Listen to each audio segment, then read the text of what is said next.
Bonjour tout le monde, me voici aujourd'hui de nouveau avec Fabienne. Bonjour Julie. Tu es astrologue et aujourd'hui on va parler des différentes formes d'astrologie. Je connais pas, on t'écoute.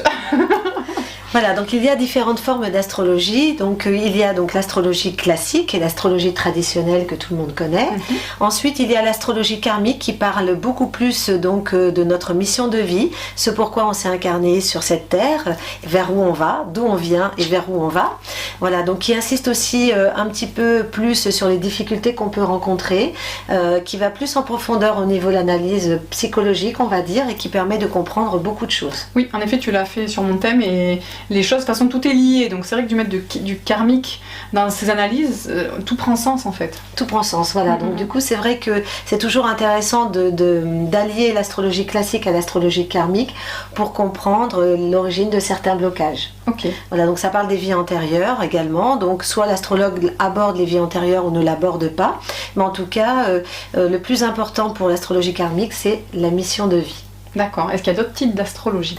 Voilà, donc il y a l'astrologie transgénérationnelle, donc psychogénéalogie. Donc voilà, qui va traiter vraiment de tout ce qui est généalogie, quels sont les blocages au niveau de la généalogie, de notre famille, donc de notre histoire familiale.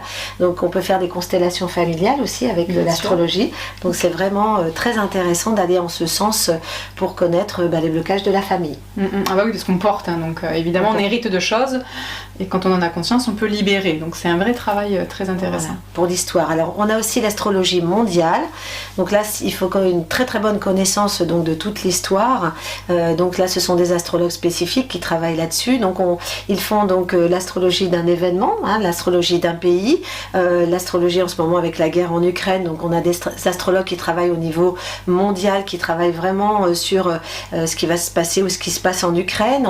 Quand on a eu le Covid aussi, donc beaucoup d'astrologues ont travaillé donc sur toutes les épidémies donc depuis le Moyen-Âge. Donc ils ont travaillé sur ce qu'on appelle les cycles. Donc ça c'est l'astrologie mondiale.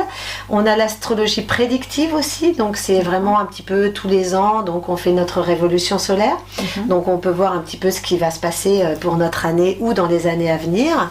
On a aussi l'astrologie médicale, donc l'astrologie avant tout était médicale, hein, donc quand l'astrologie a commencé.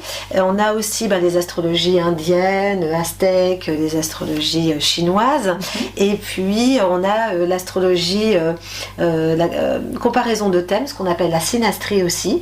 Donc on peut comparer donc le thème d'un couple, l'enfant par rapport à ses parents, l'enfant par rapport à ses frères et sœurs, un patron par rapport à ses employés. On peut comparer beaucoup de choses. Donc c'est ce qu'on appelle la synastrie. D'accord, très bien, c'est très varié, c'est très intéressant. Parfait, ok, merci de toutes ces lumières, Fabienne, une fois de plus. Merci Julie. Merci à vous de nous avoir écoutés, on vous dit à bientôt. À bientôt, au revoir.